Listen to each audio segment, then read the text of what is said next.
జై సద్గురు ప్రభు మహారాజుకి జై. భద్రాద్రి రామశతకము అధర్వణ వేద మహావాక్యము మాండోకోపనిషత్ సాక్షాత్కార వాక్యము అయమాత్మ బ్రహ్మ అనే శృతి 82వ పద్యం. అలచతుర్వేద మహావాక్యములయందు నీవే బ్రహ్మవు బ్రహ్మ వివేయనుచు యుపనిషద్భాష్యంబులు హించి వెదకిన నీవే బ్రహ్మవు బ్రహ్మ వివేయనుచు యోగశాస్త్రములలో యుక్తి సాధించిన నీవే బ్రహ్మవు బ్రహ్మ వివేయనుచు మంత్రశాస్త్రంబులు మర్మముల్ తెలిసిన నీవే బ్రహ్మవు బ్రహ్మ వివేయనుచు వేద వేదాంత సిద్ధాంత వేత్తలెల్ల నిశ్చయింతురు నిత్యంబు నిగమ వినుత రమ్య గుణధామ భద్రాద్రి రామ పరశురామ నరసింహదాస సంరక్షితాహ్వా. జై నిజ గురుభ్యో నమ. జై అమలాంబ సమేత అనుభవానంద రాజయోగేంద్ర ప్రభుస్వాముల వారి దివ్య చరణారవిందములకు ద్వాదశి వందనములు సమర్పించుకొనొచ్చు. శ్రీమద్ పరశురామ నరసింహదాసు గారిచే విరచితమైన భద్రాద్రి రామశతకమునందు ఈరోజు మనం 82వ పద్యాన్ని ముచ్చటించుకుంటూ ఉన్నాం. ఇప్పటి వరకు చతుర్వేద మహావాక్యములను మనం విచారించుకొని ఉన్నాం. దీనిలో ఈ 82వ పద్యంలో ఈ చతుర్వేదములు ఏం చెప్పాయి అనేటువంటి విషయాన్ని మనకు చక్కగా తెలియజేస్తూ ఉన్నారు గురుదేవులు. నాయన శిష్య, ఏం చెప్తున్నాయంటే ఈ మహావాక్యాలు, ఇలా చతుర్వేద మహావాక్యముల యందు నీవే బ్రహ్మవు బ్రహ్మ నీవేయనుచు. 4 వేదములలో ఏం చెప్పాయి? ప్రజ్ఞాన బ్రహ్మములో గుర్తిరిగే జ్ఞాత ఏదైతే ఉన్నదో ఆ జ్ఞానాన్ని ఎరిగేటువంటి వాడివి నీవే. నీవే ఆ జ్ఞానమయ్యి బ్రహ్మమయ్యున్నావు అని చెప్పాను. నేనే బ్రహ్మము అని తర్వాత యజుర్వేదంలో చెప్పాను. అది నేను అయ్యాను అని సామవేదంలో, అయం ఆత్మ బ్రహ్మ అని అధర్వణ వేదంలో ఇలా తెలియజేశాను. ఆయన నీవే బ్రహ్మవు బ్రహ్మమే నీవు అని చెప్పే. ఇంకా నాయన శిష్య, ఉపనిషద్భాష్యంబులు హించి వెదకినా నీవే బ్రహ్మవు బ్రహ్మ నీవే ఎనుచు. ఈ ఉపనిషత్తులు ఏవైతే ఉన్నవో ఈ ఉపనిషత్తులన్నీ ఏం ఘోషించాయి? నీవే బ్రహ్మవు నీవే బ్రహ్మవు అని తెలియజేశాయి. ఈ మొత్తం కూడా ఈ 108 ముఖ్యమైనటువంటి ఉపనిషత్తులు, ఈ 108 ఉపనిషత్తులు ఎవరైతే చక్కగా వీటిని తెలుసుకుంటారో వారికి వృత్తి రహితమవుతుంది. అలానే జ్ఞాన వైరాగ్యాలు వారికి లభిస్తాయి.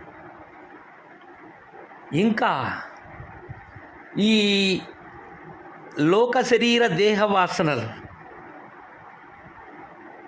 వీడి వారు ముముక్షత్వాన్ని పొందుతారు అని తెలియజేశారు. ఈ ఉపనిషత్తులు వేదాంతములు అని అంటారు. అసలు ఉపనిషత్తు అంటే ఏంటి? ఉప అంటే సమీపమున, ఎంత సమీపమున అది ఆ గురు శిష్యులకే తెలుసు. నిషత్ అంటే కూర్చుండుట అని.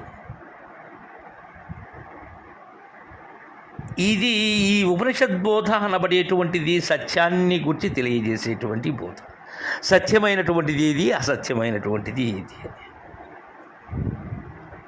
ఇది గురువు ద్వారా తెలుసుకోవాలి.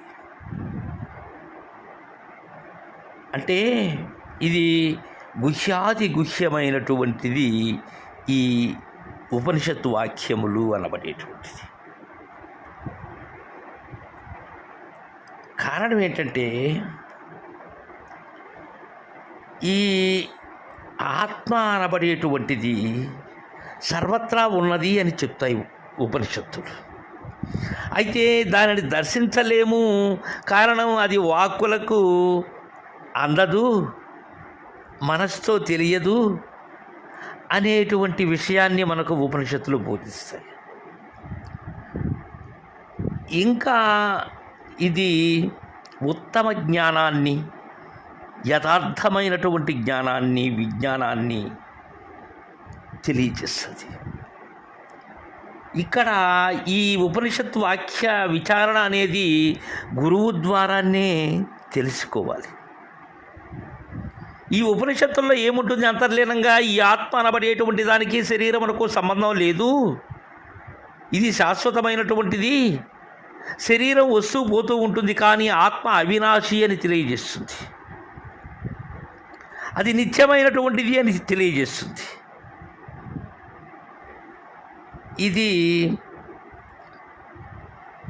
అనుభవమే ముక్తిగా మనకు బోధన కాబడుతూ ఉంటుంది. అలా ఉపనిషత్తులు ఏం చెప్పాయి? నీవే బ్రహ్మమని చెప్పాయి, బ్రహ్మే నీవు అని చెప్పాయి. ఇంకా శిష్య, యోగ శాస్త్రములలో యుక్తి సాధించిన నీవే బ్రహ్మవు, బ్రహ్మ నీవే ఎన్నుచు పతంజలి యోగ శాస్త్రముల ద్వారా, ఈ అష్టాంగ యోగముల ద్వారా వాటిలో నీ యొక్క నిజ స్వరూపాన్ని నీవు దర్శించవచ్చు. అయితే దర్శిస్తే ఏమై ఉన్నావు? అక్కడ నీవే బ్రహ్మమై ఉన్నావు. ఆ శివజీవైక్యంలో కానీ, జీవ బ్రహ్మైక్యంలో కానీ నేనే బ్రహ్మమై ఉన్నాను, బ్రహ్మే నేనై ఉన్నాను. ఇక ఏంటి యోగ సాధన వల్ల వచ్చేది? నేనే బ్రహ్మము, బ్రహ్మమే నేను. తదుపరి మంత్రశాస్త్రంబుల మర్మముల్ తెలసిన నీవే బ్రహ్మవు, బ్రహ్మ నీవే ఎన్నుచు ఈ సప్తకోటి మహామంత్రములు ఏవైతే ఉన్నావో ఆ మహామంత్రముల యొక్క సమూలమైనటువంటి భావన, నీ యొక్క ఉపాసనలు, నీ యొక్క దేవీ పూజలు, ఇవన్నిటిలో కూడా ఏమవుతున్నావు? నీవు దానిలో మమేకమయ్యి, లీనమయ్యి, నీవు లేనటువంటి స్థితి ఏదైతే ఉన్నదో ఆ అపస్మారక స్థితి, దానిని నువ్వేమనుకుంటున్నావు? బ్రహ్మము అనుకుంటున్నావు. దానిని అనుభవైక వేద్యంగా నీవు అనుభవిస్తూ పొందుతూ ఉన్నావు అక్కడ. అయితే అక్కడి నుంచి బయటకు వచ్చిన తర్వాత ఉన్నావా? మామూలుగానే ఉన్నావు.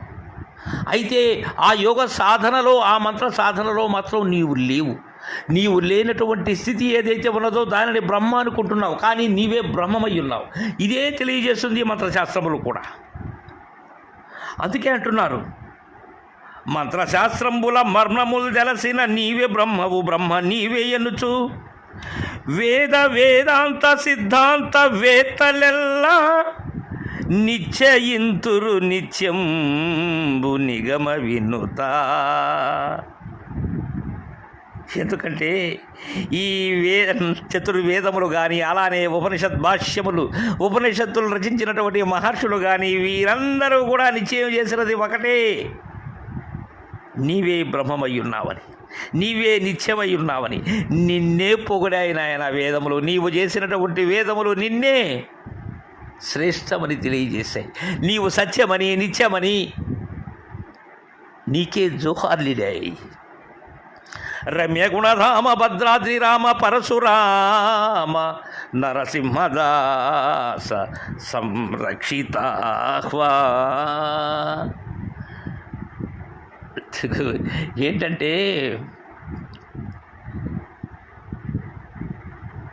అనుభవాన స్వామి వారు అంటారు, కనుగొంటివ నేనేదో వినుమిక నీ లక్షణముల నేర్పడగాను తనువందు నుండి అంటక మనముకు మరి చిక్కకుండా అయమాత్మ బ్రహ్మం సత్యం స్వచ్ఛం నిత్యామి బ్రహ్మం కనుక నిర్గుణమిదియే కనరా గురుముఖమున తనువులకెల్లాను తానే తనువుగా నుండు జ్ఞానరూపుడనంతుడద్వయ మనుపమానంబ ప్రమేయం గనుకనిది నీ స్వస్వరూపం గనుము నీ విధి అనుభవంబునా. అయమాత్మ బ్రహ్మం. ఏ వేదము చెప్పినా, ఉపనిషత్తులు చెప్పినా, యోగ సాధనలు చెప్పినా, మంత్రశాస్త్రములు చెప్పినా నీవే బ్రహ్మము, బ్రహ్మమే నీవు అనేటువంటి విధానాన్నే బోధిస్తూ ఉన్నాయి నాయన. ఈ 4 మహావాక్యములు కానీ, ఉపనిషత్తు వాక్యములు కానీ, యోగ శాస్త్రములు కానీ, మంత్రశాస్త్రములు కూడా సమస్తము కూడా నీవే బ్రహ్మము, బ్రహ్మమే నీవని తెలియజేస్తూ ఉన్నాయి అని తెలియజేశారు. తర్వాయి పద్యాన్ని రేపు ముచ్చరించుకుందాం. జై గురుదేవా.